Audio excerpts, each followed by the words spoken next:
tugas ujian akhir semester saya di mata kuliah Etika Bisnis yang diampu oleh Bapak Muhammad Taufan Nugroho, SSI MMM.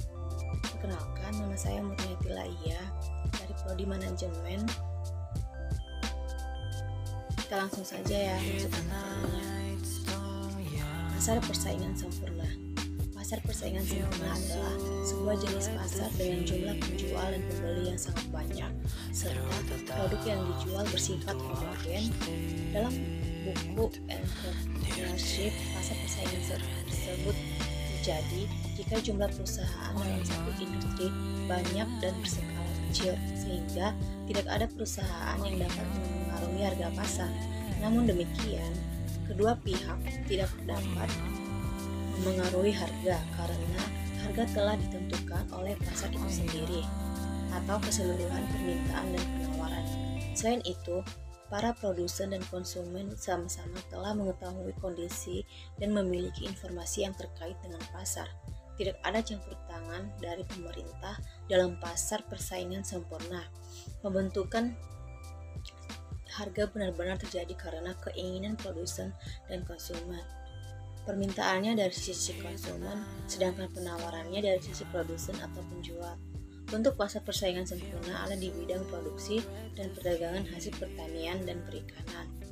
Adapun ciri-ciri dari pasar persaingan sempurna yaitu jumlah pembeli dan penjualnya banyak, barang atau jasa yang diperjualbelikan bersifat homogen, faktor produksi bersifat bergerak bebas, adanya kebebasan untuk mengambil keputusan, pembeli dan penjual mengetahui keadaan pasar, produsen bebas keluar masuk pasar. Yang termasuk dalam pasar persaingan sempurna yaitu salah satunya pasar bebas. Pasar bebas adalah pasar di mana para penjual dan pembeli memiliki kebebasan dalam memutuskan masalah perdagangan dan bisnisnya. Segala bentuk kebijakan tidak memiliki patokan atau paksaan dari pihak lain atau pemerintah. Ciri-ciri pasar bebas: 1.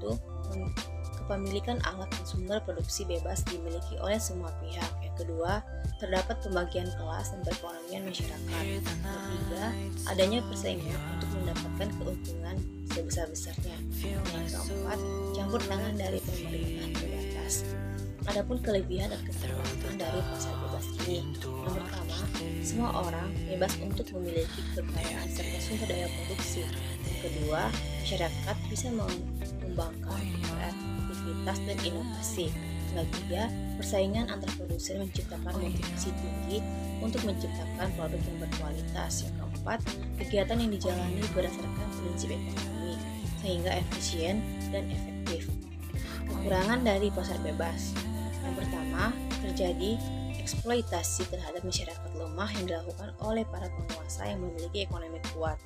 Yang kedua, terjadinya monopoli yang bisa berujung pada kerugian terhadap masyarakat. Yang ketiga, kesenjangan ekonomi yang signifikan antara golongan ekonomi yang kuat dan lemah.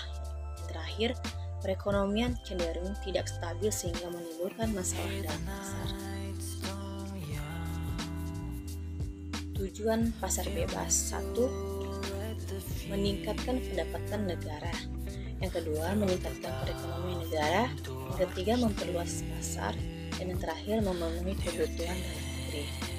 Contoh dari pasar bebas ini ada NAFTA atau NAFTA, North American Free Trade Area, ada APEC atau APEC, Asia Pacific Economy, ada EU, European Union, ada MEA, Masyarakat Ekonomi Asia, dan ada CAFTA, China ASEAN Free Trade Asia. Yang kedua, pasar persaingan tidak sempurna.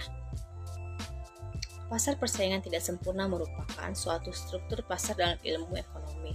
Pasar ini tercipta ketika pasar persaingan sempurna tidak berjalan dengan baik. Pasar ini, penjual dan atau pedagang lebih sedikit ketimbang pembeli. Walaupun berjumlah sedikit, penjual di pasar persaingan tidak sempurna berhak atas penjualan produk tertentu dan hanya mereka yang boleh atau mampu menjual produk dengan jumlah terbatas. Hal ini menyebabkan terjadinya ketidakseimbangan dalam menentukan harga pokok di pasar. Ciri-ciri pasar persaingan tidak sempurna: yang pertama, ketidakseimbangan penjual dan pembeli.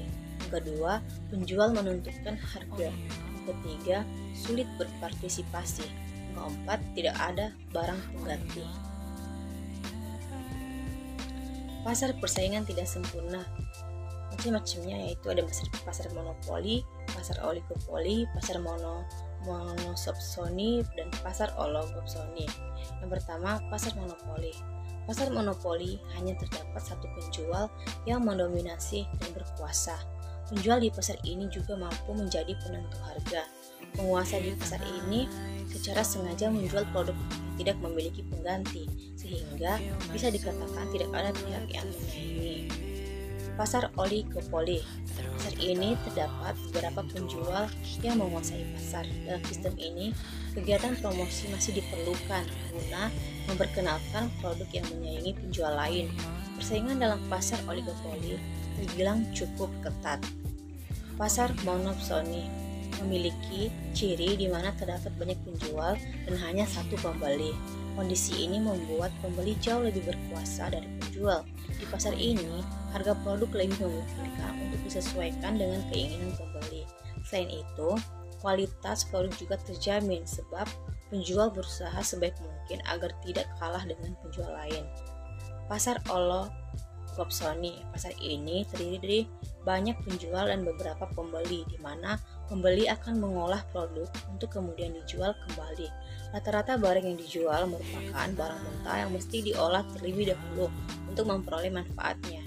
Di pasar ini, harga pokok produk cenderung stabil dan lebih ditentukan oleh pembeli. Yang ketiga, etika konsumen. Etika konsumen yang pertama, bisnis dan perlindungan konsumen. Bisnis merupakan bagian integral kehidupan dan kebudayaan suatu bangsa. Bisnis melibatkan produsen dan konsumen. Para pelaku bisnis atau produsen beranggapan bahwa mereka sesungguhnya hanya memenuhi permintaan produsen sehingga tidak bertanggung jawab atas produk yang merugikan. Konsumen adalah pemakai barang atau jasa untuk kepentingan dirinya. Perlindungan konsumen adalah segala upaya yang menjamin adanya kepastian hukum untuk memberikan perlindungan konsumen. Tujuan dari perlindungan konsumen yaitu meningkatkan kesadaran, kemampuan, dan kemandirian konsumen untuk melindungi diri, mengangkat harkat dan martabat konsumen dengan cara menghindari akses negatif pemakaian barang dan jasa, meningkatkan pemberdayaan konsumen dalam memilih, menentukan, dan menuntut haknya sebagai konsumen, meningkatkan kualitas produk atau jasa yang menjamin usaha produk barang dan jasa, kesehatan, kenyamanan, keamanan, dan keselamatan produsen. Yang kedua, hubungan produsen dan konsumen. Hubungannya yaitu produsen adalah memproduksi barang untuk dikonsumsi oleh konsumen, sedangkan konsumen adalah membeli barang yang telah diproduksi produsen untuk dikonsumsi. Jadi, mereka saling memerlukan, di mana konsumen memerlukan produsen untuk memproduksi bahan baku menjadi barang yang dapat digunakan dan dimanfaatkan oleh konsumen, sedangkan produsen membutuhkan konsumen untuk menggunakan atau menghabiskan nilai guna barang yang diproduksinya guna mencapai keuntungan. Jadi, hubungan antara produsen dan konsumen saling menguntungkan. Kasus-kasus etika konsumen. Contohnya yang pertama, kasus konsumen belanja online di mana konsumen merugi karena barang yang dibeli tidak sesuai dengan produk yang ditawarkan. Selain itu, terjadinya permasalahan keamanan data pribadi juga masih rawan bocor sehingga disalahgunakan pihak tertentu yang merugikan. Yang kedua, contohnya kasus phishing yang merupakan paksaan pengambilan data konsumen melalui berbagai cara seperti pemalsuan website dan registrasi online. Adapun menurut Undang-Undang Nomor 8 Tahun 99 tentang perlindungan konsumen menjelaskan bahwa hak konsumen diantaranya adalah hak atas kenyamanan, keamanan, dan keselamatan dalam mengonsumsi barang atau jasa. Etika periklanan. Ada fungsi iklan. Iklan adalah pesan yang diarahkan atau ditujukan untuk memengaruhi seseorang membeli sebuah produk. Pesan tersebut disampaikan melalui media dan ditujukan kepada masyarakat.